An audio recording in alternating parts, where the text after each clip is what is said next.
এই বিশাল সুধী সমাবেশে প্রধান অতিথি হিসেবে বক্তব্য রাখবেন বিশ্ব ইসলামী আন্দোলনের অন্যতম প্রধান, বাংলাদেশের 18 কোটি মানুষের আশা ভরসার প্রতীক, বাংলাদেশ জামাত ইসলামীর সংগ্রামী আমির, সংগ্রামী জননেতা জনাব ডক্টর শফিকুর রহমান, কেন্দ্রীয় ও জেলার নেতৃবৃন্দ, সম্মানিত সাংবাদিক বন্ধুগণ, সুধী মণ্ডলী, সংগ্রামী পাবনাবাসী ভাই ও বোনেরা, আসসালামু আলাইকুম ওয়া রাহমাতুল্লাহি ওয়া বারাকাতুহু।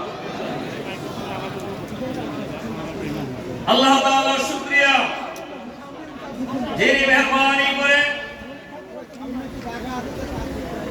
সরকারি এডওয়ার্ড কলেজ মাঠে আজকের এই বিশাল সমাবেশে আমাদেরকে উপস্থিত হওয়ার সুযোগ করে দিয়েছেন।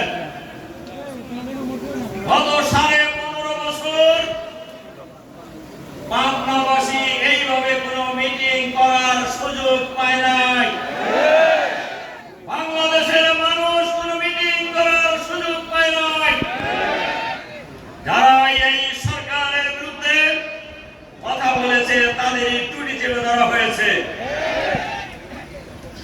গত পতিত পরাজিত স্বৈরাচারী ফ্যাসিবাদী সরকার 2009 সালের 10ই জানুয়ারি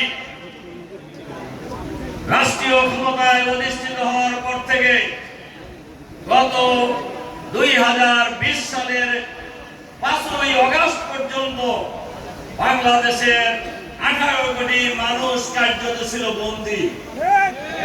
কারোর কোনো কথা বলার কোনো অধিকার ছিল না,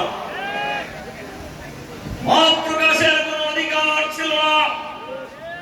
যারা এই ফ্যাসিবাদী সরকারের বিরুদ্ধে কথা বলেছে তাদেরকেই হয় খুন হতে হয়েছে, অথবা গুম হতে হয়েছে, অথবা ক্রস ফায়ারে নিহত হতে হয়েছে, অথবা কারাগারে বন্দী হতে হয়েছে।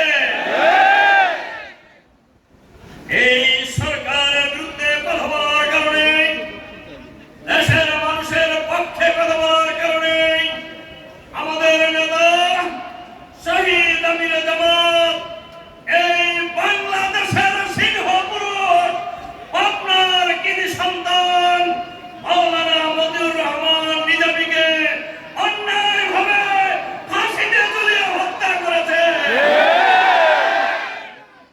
হত্যা করেছে আলী আহসান মোহাম্মদ মুজাহিদকে, হত্যা করেছে শহীদ কামালুজ্জামানকে, হত্যা করেছে শহীদ বীর কাসেম আলীকে, হত্যা করেছে শহীদ আব্দুল কাদের মোল্লা সহ হাজার হাজার ছাত্র জনতাকে। এই সরকারের বিরুদ্ধে আমরা কথা বলেছি সবসময়, কিন্তু কোন আন্দোলনে যৌক্তিক পরিণতি লাভ করতে পারে নাই। কিন্তু এবারে গোড়া বিরোধী আন্দোলনের নামে, বৈষম্য বিরোধী ছাত্র আন্দোলনের ব্যানারে বাংলাদেশের ছাত্র সমাজ যেভাবে জেগে উঠেছিল এই ফ্যাসিবাদের বিরুদ্ধে, এই আন্দোলনে অতীতের ন্যায় এই সরকার তুচ্ছ তাচ্ছিল্য করে, গুলি চালিয়ে, নির্যাতন চালিয়ে ছাত্রদের এই আন্দোলন বন্ধ করার ষড়যন্ত্র করেছিল। এবং তারা বলেছিলেন, আপনাদের মনে আছে, তারা বলেছিলেন এই বৈষম্য বিরোধী ছাত্র আন্দোলন যারাই করছেন এরা হলো জামাত শিবিরের লোক, এদের এই আন্দোলন বন্ধ করতে ছাত্রলীগই যথেষ্ট। কি বলেন, বলছিল না? কি বলেন, বলছিল কিনা? এই আন্দোলন যারা করেছিলেন সবাই কি জামাত শিবিরের লোক? অথচ ওনারা বললেন জামাত শিবির আন্দোলন করতেছে, চাকরি পাইলে কি রাজাকারের নাতি বুদ্ধিরা চাকরি পাবে? হাসিনা বলছিলেন না এই কথা? এর জবাব ছাত্ররা দেয় নাই। কি দিছিল মনে আছে আপনাদের? কি দিছিল? বলছে কে? সংগ্রামী ভাই বন্ধুগণ, এই বৈষম্য বিরোধী ছাত্র আন্দোলন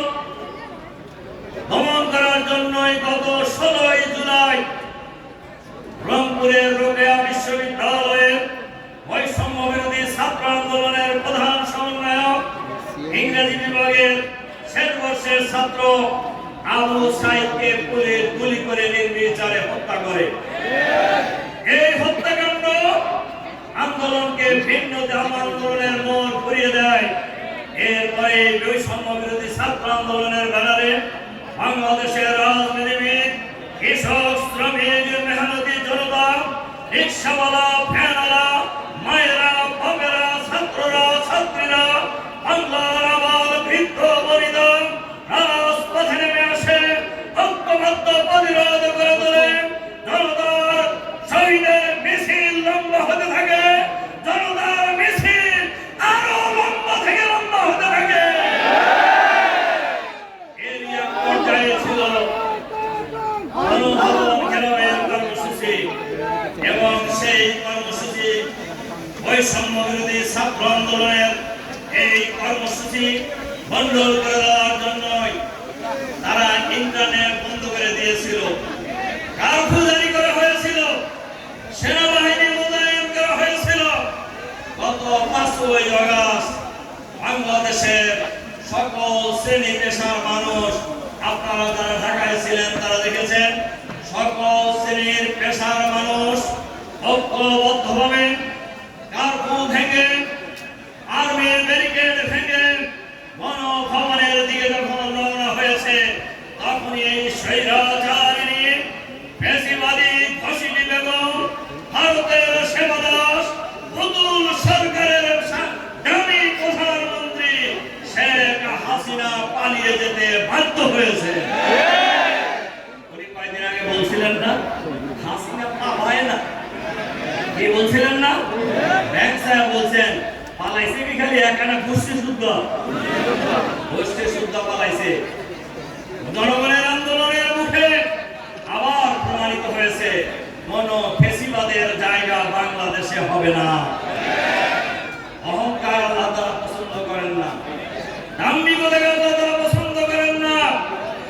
আপনি পালান না বলছিলেন, আপনি সব বাইরে সাফ করতে চেয়েছিলেন, এখন আপনার খবর কোথায়? তারা জামাত শিবিরের আন্দোলন আখ্যায়িত করে 1 আগস্ট বাংলাদেশে অন্যায়ভাবে নির্বাহী আদেশে জামাত শিবিরের রাজনীতি তারা নিষিদ্ধ করেছিল। যারা নিষিদ্ধ করেছিলেন এখন কোথায় তারা? আর জামাত শিবির কোথায়? আলহামদুলিল্লাহ, এই ফয়সালা কে করেছেন? আরো জোরে বলেন, এই ফয়সালা কে করেছেন? আল্লাহ। কোন ফায়াগুনের মালিক? সঙ্গে সঙ্গে হয়ে যায় এমন শক্তি আমাদেরকে আজকে রড কলেজের বিশাল ময়দানে আজকের এই জনসমুদ্রে আশার কথা বলার সুযোগ করে দিয়েছেন। আল্লাহু আকবার, আল্লাহু আকবার। সম্মানিত সুধী মণ্ডলী, ভাই এবং বন্ধুগণ, ফেসিবাদের পতন হয়েছে, আমাদের আন্দোলন এখনো শেষ হয় না। শামসুল ভাই, এখনো শেষ হয় নাই।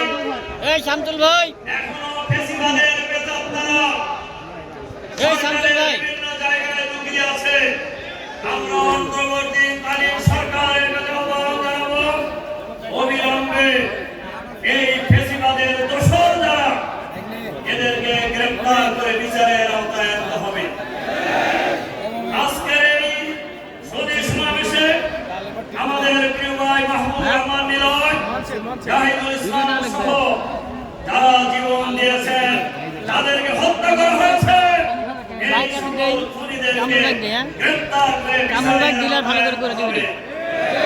এবং আমরা আল্লাহর কাছে দোয়া করি, আল্লাহ তাআলা যেন তাদেরকে শহীদ হিসেবে কবুল করে নেন।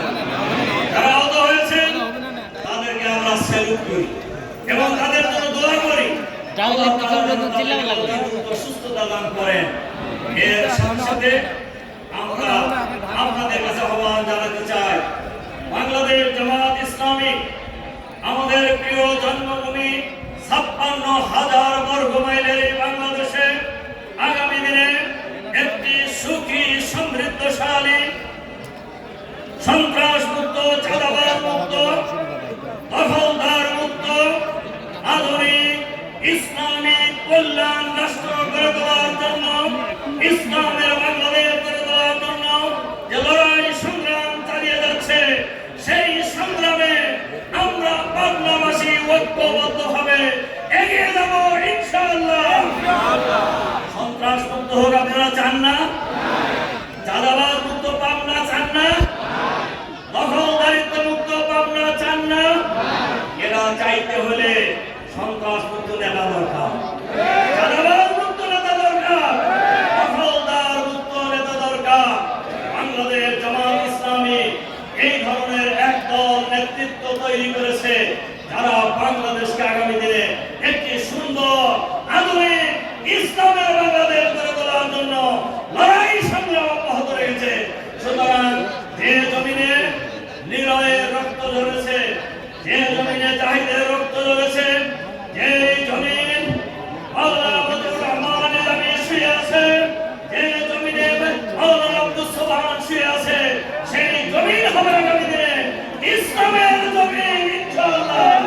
সেই প্রত্যয় ব্যক্ত করে আপনাদের প্রতি আবারও আন্তরিক সালাম এবং মোবারকবাদ জানিয়ে বাংলাবাসীকে আবারও আমার পক্ষ থেকে রক্তিম শুভেচ্ছা জানিয়ে আমার বক্তব্য এখানে শেষ করছি। আল্লাহ হাফেজ।